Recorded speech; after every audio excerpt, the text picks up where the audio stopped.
soul, here before you with another video of adjective clause. Earlier before we have seen adverb clause and its kind. Adjective clause is very much essential, important as far as construction power, writing skill and understanding point of view. You know, right from the early days we know about the adjective. We know about the adjective and adjective qualifies noun. नाम के बारे में विशेष कहा जाता है.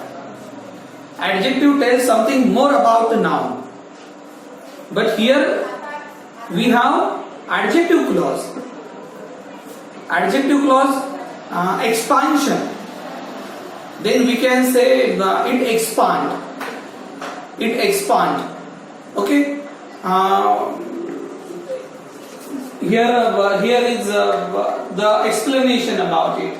Adjective clause, it qualifies noun. सबसे main चीज जो होती है एडजेक्टिव क्लॉज में, नाउन का फोर्स होता है. वहां यहां जो हम सबऑर्डिनेटिंग कंजंक्शन या रिलेटिव प्रोनाउन यूज करने वाले हैं, प्रोनाउन और नाउन का एक्सप्लेनेशन आमतौर पर एडजेक्टिव क्लॉज में होता है पूरे सेंटेंस के साथ.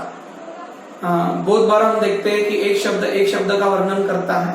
जैसे Sachin Tendulkar is a great player, तो सचिन का वर्णन किस वोकैबुलरी ने किया? ग्रेट ने किया. My father is very handsome, handsome ने फादर का वर्णन किया. My mother is too beautiful, mother का वर्णन ब्यूटीफुल ने किया. My brother is so smart. Okay, तो यहां एक शब्द ने एक शब्द का वर्णन किया. Right here clause. क्लॉज की परिभाषा क्या होती है? Subject verb extension. क्लॉज के दो प्रकार होते हैं, main clause, subordinate clause. We have to convert that sentence, we have to convert that, we have to expand the sentence in another formation. जैसे my friend is very lovely, my friend is very lovely. तो lovely ने आपके friend का वर्णन किया है. Okay, अभी यही सेंटेंस को हम एक्सपांड करते हैं. My friend is he is my friend who is very lovely. देखो, हमने मेन क्लॉज के साथ में सबऑर्डिनेट क्लॉज एडजस्ट किया है. तो एडजेक्टिव क्लॉज में कंस्ट्रक्शन फोर्स क्या रहेगा? यूज सबऑर्डिनेटर. एक क्वेश्चन हो सकता है, मेक इट कॉम्प्लेक्स सेंटेंस. एक सवाल हो सकता है, underline the subordinate clause and name it. या ये भी बोल सकते हैं, pick out the clauses and name it. ये भी कहा जाता है. जब भी क्लॉज का रेफरेंस आता है, मेन क्लॉज और सबऑर्डिनेट क्लॉज होता है, और adjective clause qualifies the noun. देखो, नाउन क्लॉज और एडवर्ब क्लॉज में आमतौर पर वर्ब को क्वालिफाई करती है, लेकिन adjective clause qualifies the noun. Noun पे फोर्स आता है. This is the atmosphere, it is the hospital, he is my friend. और साथ में उसको अगर आप सबऑर्डिनेटिंग कंजंक्शन के साथ में अनदर क्लॉज जोड़ते हो, तो एक्चुअली वो तो फिर कॉम्प्लेक्स सेंटेंस बन जाएगा, एडजेक्टिव क्लॉज का सेंटेंस बन जाएगा. जैसे this is the ground where we used to play. यही मैदान है, हम वहां खेलते थे. किसके बारे में कहा गया? ग्राउंड के बारे में कहा गया. ओके, तो here before you on the board, adjective clause, it qualifies the noun. यहाँ जो subordinating conjunction you are going to put out, as well we say it a relative pronoun, who, which, or whose, whom, where, when, why, that. Even they use pronoun also. Adjective clause qualifies noun or pronoun.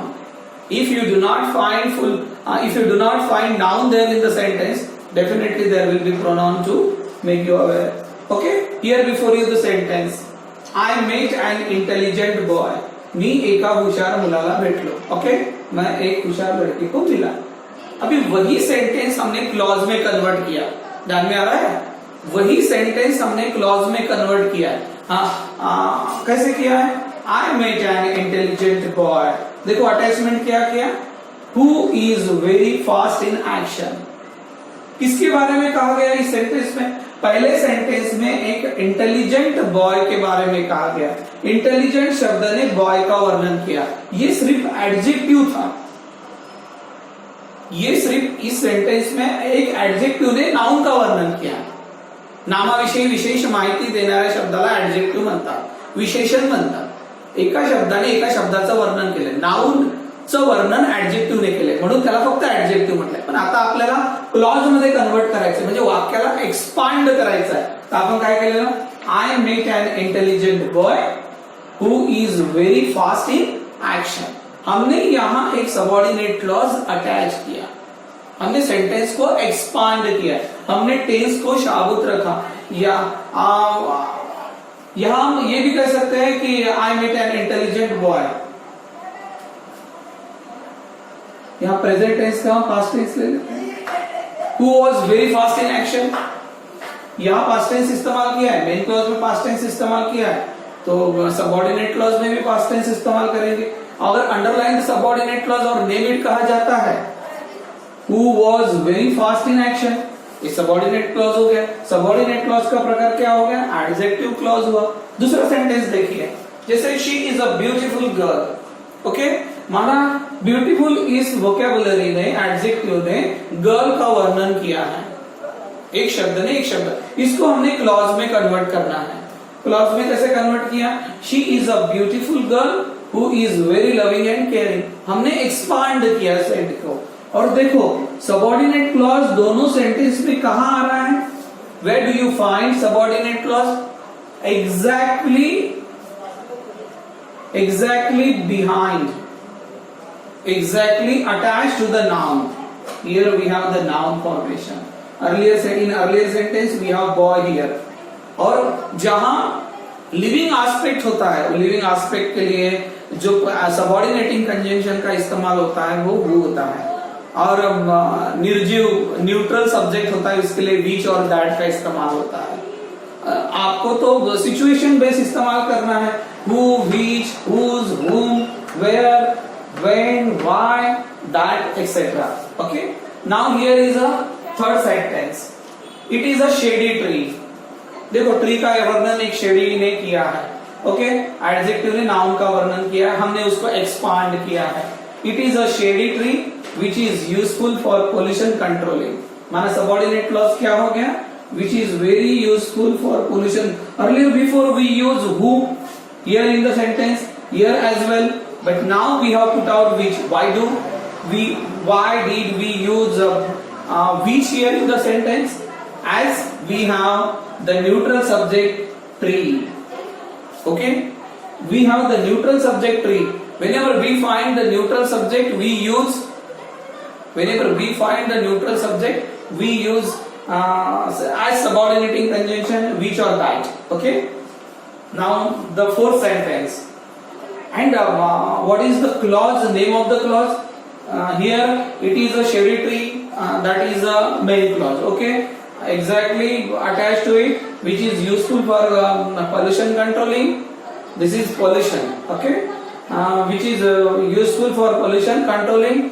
It is a subordinate clause, and the name of the subordinate clause, that is the clause, that is the adjective clause. Okay. Now the fourth sentence, he is my friend Rohit, his father is a doctor. अभी देखो तो कैसे होगा, he is my friend Rohit who father is a doctor, बोलेंगे ऐसा, which father is a doctor बोलेंगे ऐसे। Do you find this is the right kind of sentence we have made here? No, सही में? Okay, fine. फिर what are you going to use here as subordinating conjunction? देखो तो क्या होगा, he is my friend Rohit whom father is a doctor. No. Where father is a doctor? No. When father is a doctor? No. Why father is a? No. Whose father is a doctor? Yeah. Yes, you are right. Means he is my friend Rohit. He is my friend Rohit. And what we are going to put out here? Whose father is a doctor. Do you get it? whose father is a doctor here.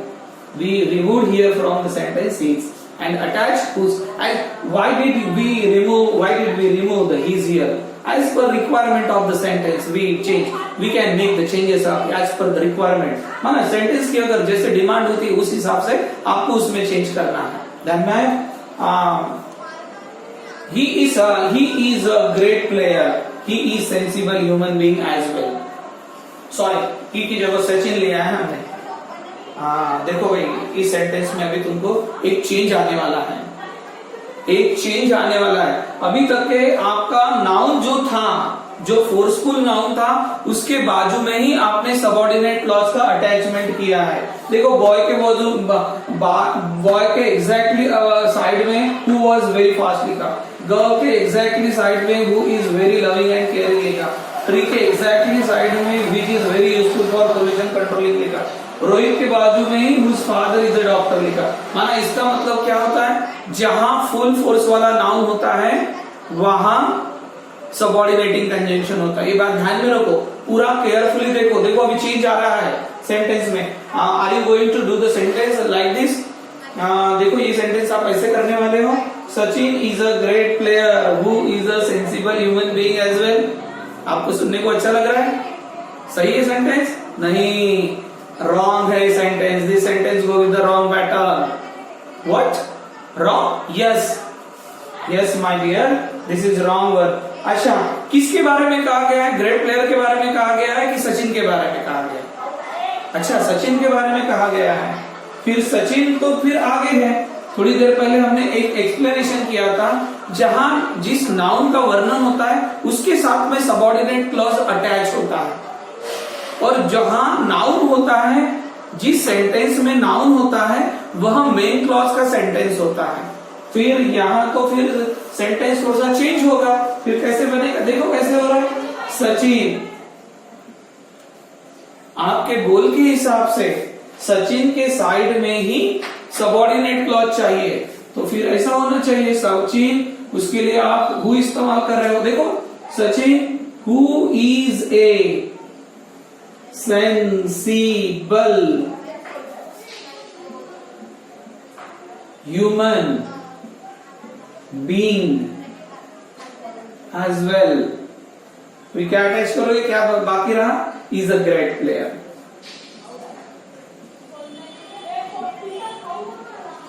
is a great player. देखो मानो सबसे main चीज कहना है, जहां subordinating हमने subordinate clause कहां attach किया है? एग्जैक्टली द जिस नाउन पे फोर्स किया गया, जिसके बारे में कहा गया है. सचिन के बारे में कहा गया है तो हमने सबऑर्डिनेट क्लॉज यहां अटैच किया. Who is sensible human being as well. ये हमारा सबऑर्डिनेट क्लॉज हुआ. सबऑर्डिनेट क्लॉज का प्रकार क्या हुआ? Adjective clause. और मेन क्लॉज क्या हो गया फिर यहां? Sachin is a great player. देखो बहुत सारे लड़कों को, बहुत सारे स्टूडेंट्स को बहुत बार कंफ्यूजन जाता है इस प्रकार में कि अटैच क्या. एक प्लेन कंसेप्ट है, एक प्लेन कंसेप्ट है. देखो एक प्लेन कंसेप्ट कैसी है कि he is my friend Ram. He is my friend Ram. He is clever. He is my friend Ram who is clever. क्योंकि राम के बारे में कहा गया हु इज वेरी क्लेवर लिखा. लेकिन वही सेंटेंस अगर आप ऐसा लिखते हो, Ram is here, he is very clever. अभी राम कहा गया? बीच में आया कि सामने गया? सब्जेक्ट के साथ में सामने गया. फिर क्या बोलोगे? Ram who is very clever is my friend. Okay, in the same sense here is another question. He is a great Sachin. वही सेंटेंस को हमने फिर चेंज किया. जो सचिन को हमने सामने रखा था, अभी वो सचिन को हमने बीच में लाया. तो वही सेंटेंस कैसे बना? He is a great Sachin. He is a great Sachin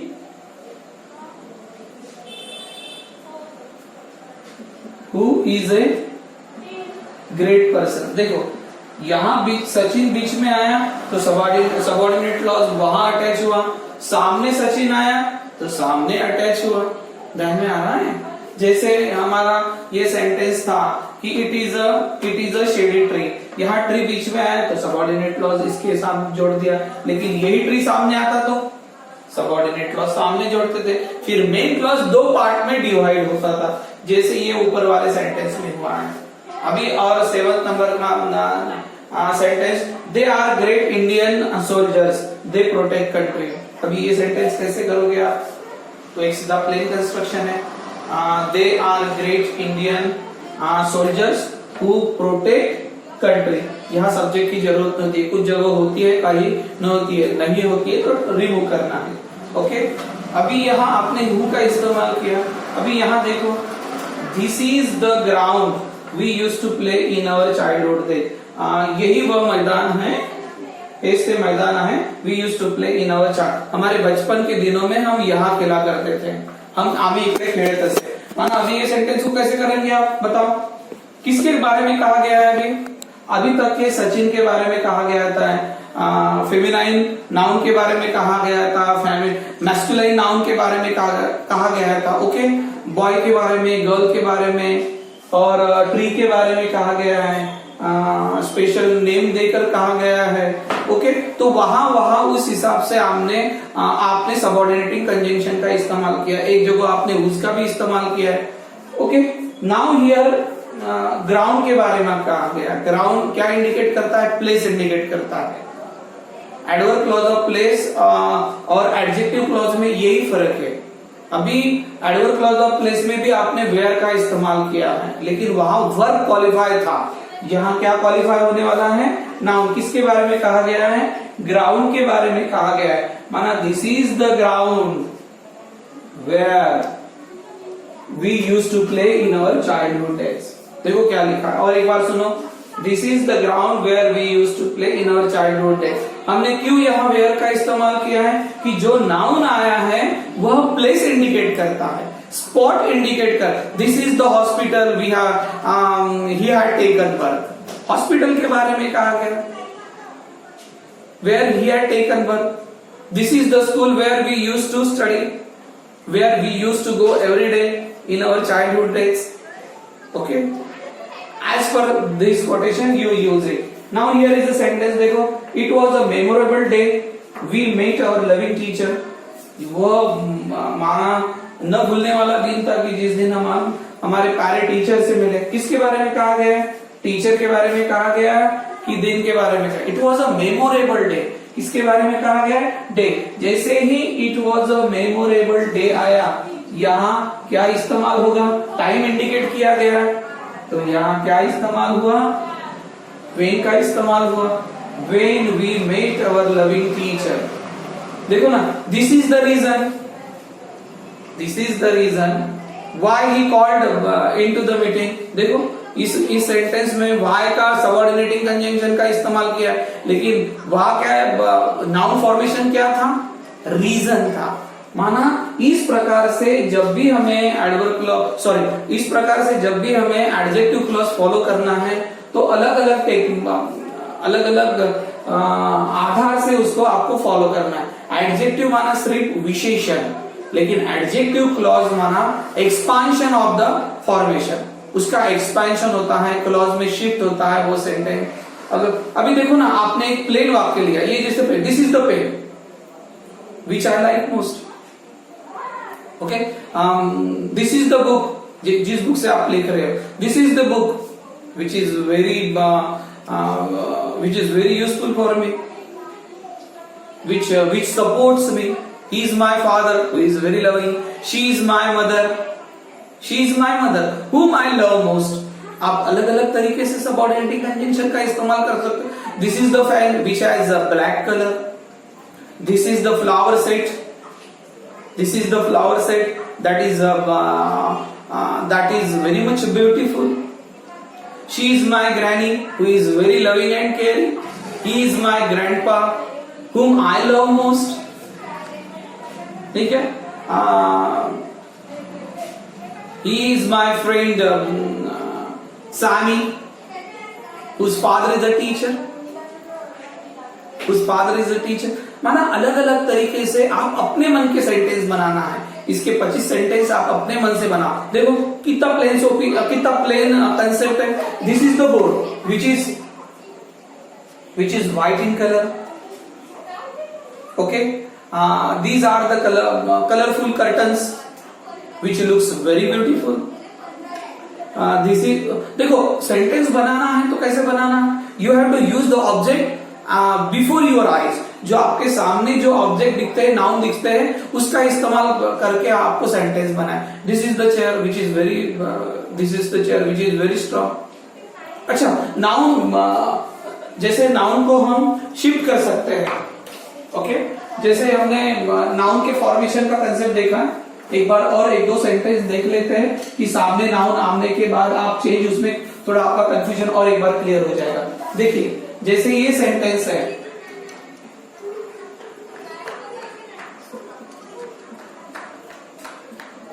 My father is a dashing person.